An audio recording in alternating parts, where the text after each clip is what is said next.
Olá, meus amados. Hoje, dia 22 de março de 2025, sábado da segunda semana do tempo da Quaresma. Evangelho segundo Lucas. Naquele tempo, os publicanos e pecadores aproximavam-se de Jesus para o escutar. Os fariseus, porém, e os mestres da lei criticavam Jesus. Este homem acolhe os pecadores e faz refeição com eles. Então Jesus contou-lhes esta parábola. Um homem tinha 2 filhos. O filho mais novo disse ao pai: Pai, dá-me a parte da herança que me cabe. E o pai dividiu os bens entre eles. Poucos dias depois, o filho mais novo juntou o que era seu e partiu para um lugar distante, e ali esbanjou tudo numa vida desenfreada. Quando tinha gasto tudo o que possuía, houve uma grande fome naquela região, e ele começou a passar necessidade. Então foi pedir trabalho a um homem do lugar que o mandou para o seu campo cuidar dos porcos. O rapaz queria matar a fome com a comida que os porcos comiam, mas nem isto lhe davam. Então caiu em si e disse: Quantos empregados do meu pai têm pão com fartura e eu aqui morrendo de fome? Vou-me embora. Vou voltar para meu pai e dizer-lhe: Pai, pequei contra Deus e contra ti. Já não mereço ser chamado teu filho. Trata-me como a um dos teus empregados. Então ele partiu e voltou para seu pai. Quando ainda estava longe, seu pai o avistou e sentiu compaixão. Correu-lhe ao encontro, abraçou-o, cobriu-o de beijos. O filho então lhe disse: Pai, pequei contra Deus e contra ti. Já não mereço ser chamado teu filho. Mas o pai disse aos empregados: Trazei depressa a melhor túnica para vestir meu filho, e colocai um anel no seu dedo e sandália nos pés. Trazei o novilho gordo e matai-o. Vamos fazer um banquete, porque este meu filho estava morto e tornou a viver, estava perdido e foi encontrado. E começaram a festa. O filho mais velho estava no campo. Ao voltar, já perto de casa, ouviu música e barulho de dança. Então chamou um dos criados e perguntou o que estava acontecendo. O criado respondeu: É teu irmão que voltou. Teu pai matou o novilho gordo porque o recuperou com saúde. Mas ele ficou com raiva e não queria entrar. O pai, saindo, insistia com ele. Ele, porém, respondeu ao pai: Eu trabalho para ti há tantos anos, jamais desobedeci a qualquer ordem tua, e tu nunca me destes um cabrito para eu festejar com os meus amigos. Quando chegou esse teu filho, que esbanjou seus bens com prostitutas, matas para ele o novilho cevado. Então o pai lhe disse: Filho, tu estás sempre comigo, e tudo o que é meu é teu. Mas era preciso festejar e alegrar-nos, porque este teu irmão estava morto e tornou a viver, estava perdido e foi encontrado. Queridos irmãos e irmãs, nós notamos aqui que Jesus fala claramente quem é o irmão mais novo e quem é o irmão mais velho. Para a gente entender todo o contexto da parábola, é preciso que nós tenhamos isso muito claro. E São Lucas deixa isso claro no começo da parábola. Ele diz: os publicanos, que eram os cobradores de impostos, é um outro nome para cobrador de impostos, era publicano. Os publicanos e pecadores, pecadores públicos, aproximavam-se de Jesus para o escutar. Esse é o filho mais novo. É aquele que esbanjou tudo, que caiu no pecado, mas que quer voltar para a casa do pai. Os fariseus e os mestres da lei criticavam Jesus. Este homem acolhe os pecadores e faz refeição com eles. Então, o filho mais velho aqui é exatamente o fariseu, ou melhor, são, né, os fariseus e os mestres da lei, que sempre, no final ele vai dizer isso: eu nunca desobedeci uma ordem tua. E agora o Senhor deu um novilho para ele celebrar? Então, por isso o Senhor conta essa parábola deste homem que tinha esses 2 filhos. Então, repito, o filho mais novo são os pecadores, os publicanos, e os filhos mais velhos aqui são os fariseus e os mestres da lei. Importante a gente entender nessa parábola, quando é que você recebe a herança do seu pai ou da sua mãe? Quando ele morre. Então, aqui o filho mais novo rompe totalmente com o seu pai. Pega a parte da herança dele, é como se ele dissesse para o pai: a partir de agora, eu o considero como morto. E vai e gasta tudo. Depois o filho mais velho vai dizer claramente, ele gastou os bens dele com as prostitutas. E ali vivendo uma vida desenfreada, ou seja, né, aproveitando com os amigos. Que eu falo sempre, amigo é quem te leva para Deus. Se essa pessoa te leva a pecar, ela não é seu amigo, ela é cúmplice do seu pecado. Então ele tinha vários cúmplices aqui. A hora que ele começou a passar fome, ninguém o socorreu. Os amigos, as prostitutas, todos simplesmente sumiram. E aí, o que que acontece? Esse rapaz vai cuidar de porcos. Então, essa parábola aqui passa numa região fora de Israel. Então, não, vamos dizer, ele foi para um território pagão. Então, ele se desligou totalmente até da terra dele. Por que a gente sabe que é um território pagão? Porque em Israel não se cultiva porcos. Então, que é considerado um animal impuro. E ali diz que ele tinha tanta fome que ele tinha vontade de comer a lavagem dos porcos. Agora você imagina, ele estava na casa do pai, não estava feliz, ele rompe com o pai, ele rompe com o país dele, ele gasta tudo, e aí ele vai ficar abaixo de um porco.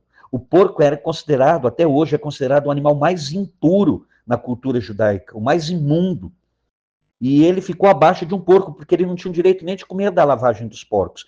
Aí sim acontece a grande guinada, a grande virada de chave, como o povo gosta muito hoje de falar, da vida desse homem. Foi quando ele disse, meu Deus, eu estou aqui passando fome, os empregados do meu pai têm pão em fartura, eu vou voltar. Esse foi o momento. Vou-me embora, vou voltar para meu pai e dizer-lhe, pai, pequei contra Deus e contra ti, já não mereço ser chamado teu filho, trata-me como a um dos teus empregados. E ali ele parte e volta para a casa do pai. Esse é um primeiro momento, vamos dizer, uma primeira cena. Logo em seguida vem uma segunda cena, que é o pai, que quando vê o filho de longe, ele corre ao encontro do filho. E aqui eu quero abrir um parêntese muito importante. O pai nunca foi atrás do filho. O pai deixou o filho fazer o que ele queria, o pai não o impediu. Deus também não nos impede. Mas olha só o que esse menino colheu. E nós, muitas vezes, fazemos a mesma coisa, rompemos com Deus, fazemos as nossas escolhas sem consultar a Deus, e depois, quando tudo dá errado, a gente quer jogar a culpa nas costas de Deus. Não fui eu que escolhi. Deus não me obrigou, Deus me deu livre-arbítrio. É poder de escolha. Livre-arbítrio é poder escolher entre o bem e o mal. Se eu escolho o mal, o que eu posso fazer? Vou ter que colher. Mas é interessante a atitude do pai. Eu vou ler o que São Lucas escreve do pai. Quando ainda estava longe, seu pai o avistou e sentiu compaixão. Correu-lhe ao encontro, abraçou e o cobriu de beijos. Então esse pai deixou esse filho ir embora, nunca desrespeitou a vontade do filho, nunca foi atrás dele. Todo dia o pai esperava a volta do filho, sim, todos os dias. Mas ele ficava lá na casa dele. Ele esperou que o filho tivesse a atitude de voltar. Isso é misericórdia. Deus é misericordioso, mas é preciso que eu me arrependa. De verdade eu me arrependa. Como esse homem que falou, eu vou mudar minha vida toda, eu não vou ser mais cuidador de porcos, não. Eu vou voltar para a casa da qual eu nunca deveria ter saído.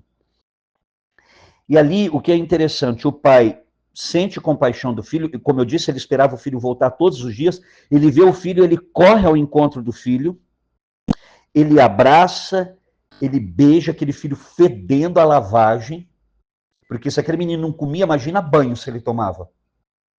Então, tanto assim que a primeira coisa que ele vai mandar fazer é exatamente trazer uma túnica para o filho, ou seja, dar um banho nele.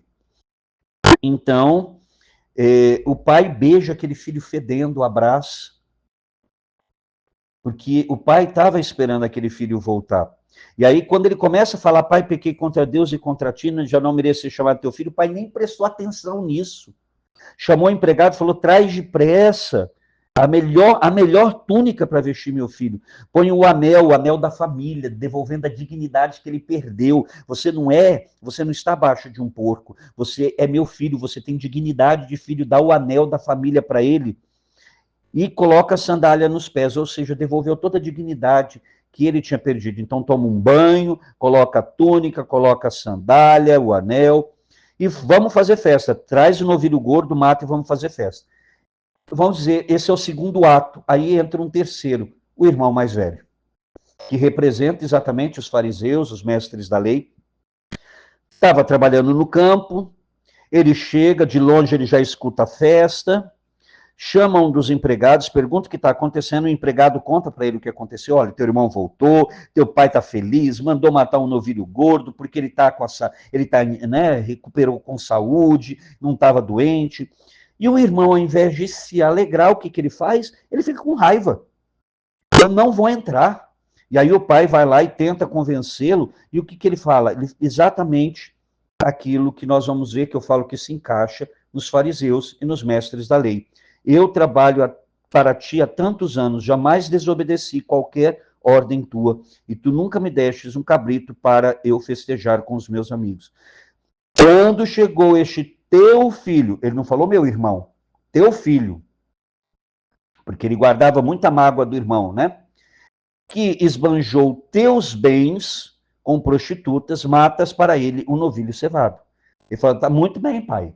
Ele catou todo o seu dinheiro, gastou tudo, desordenadamente, bebendo, se prostituindo, né, com prostitutas, e o senhor faz o quê?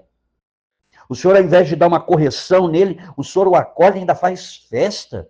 E eu que estou aqui, que sou bom, que nunca desobedeci uma ordem do senhor, que estava trabalhando lá no campo para o senhor não me deu nada, nem um cabritinho para eu estar festejando com meus amigos. E olha como é que você vê a resposta do pai. Filho, tu estás sempre comigo, e tudo o que é meu é teu. Você não fez porque não quis, eu nunca te proibi. Eu nunca te proibi, o que é meu é teu, você pode usufruir de tudo. E aí ele termina, mas era preciso festejar e alegrar-nos, porque este teu irmão estava morto e tornou a viver, estava perdido e foi encontrado. E aqui é algo interessante, porque esse capítulo de Lucas, esse capítulo 15 de Lucas, ele traz 3 parábolas muito famosas, da ovelha perdida, depois da moeda perdida e do filho pródigo, que eu gosto sempre de lembrar que pródigo quer dizer gastador. Pródigo não é aquele que vai e volta, não, tá? Então, o filho pródigo é o que gasta. E o que ele gasta? Que ele gasta os bens do pai. E, por sua vez, o pai também gasta. Gasta na misericórdia, gasta no amor, gasta no perdão. Então, aqui, de forma especial, nós, nesse período de quaresma, ao ler esta parábola, devemos realmente buscar a reconciliação. E às vezes eu pergunto, é muito comum nós nos encaixarmos na figura do filho mais novo, que gastou tudo e que volta arrependido. Mas às vezes nós somos o filho mais velho, que quando o irmão vem arrependido, a gente tem a atitude do filho mais velho. Ah, o senhor vai perdoar? Essa criatura não valia nada. Agora está aí, ó, querendo ser de igreja, querendo mostrar que mudou. Não, não vale nada. Às vezes nós temos a mesma atitude do filho mais velho. Então, pensamos também nesse período quaresmal a aprender com o Pai a ter um coração misericordioso. E é exatamente isso que nós oramos, Senhor, que nesse tempo forte de conversão, de mudança de vida, que é a quaresma, que nós aprendamos, Senhor, a ter misericórdia, assim como o Pai é misericordioso, o Pai que jamais vai desprezar um coração arrependido, que jamais vai deixar de perdoar alguém que clama o seu perdão. Que nós aprendamos com o Pai a amar, a perdoar, a ser misericordioso, para que nós também recebamos o amor, perdão e misericórdia do nosso Deus. Mãe querida, mais uma vez pedimos a tua santa intercessão, suplica por todos nós e suplica de forma especial pelo Brasil. Ave Maria, cheia de graça, o Senhor é convosco. Bendita sois vós entre as mulheres, e bendito é o fruto do vosso ventre, Jesus. Santa Maria, Mãe de Deus, rogai por nós, pecadores, agora e na hora de nossa morte. Amém. E que desça sobre você, meu irmão e minha irmã, pela intercessão da Virgem Santíssima, a bênção do Deus Todo-Poderoso, Pai, e Filho e Espírito Santo. Amém.